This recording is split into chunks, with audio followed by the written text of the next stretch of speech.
How to solder a QFN16 package chip. Firstly, fix the circuit board. Add a small amount of tin to the pad.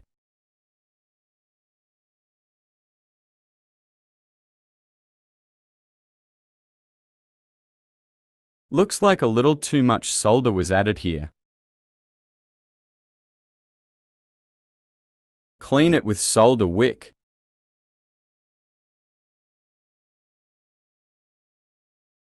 Much better. Add some flux to the pad.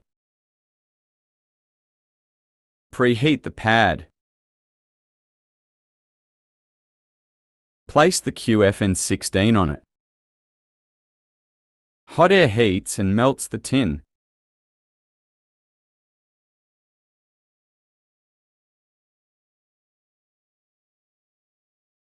After lightly touching the chip, it can automatically return to its position. The soldering is completed.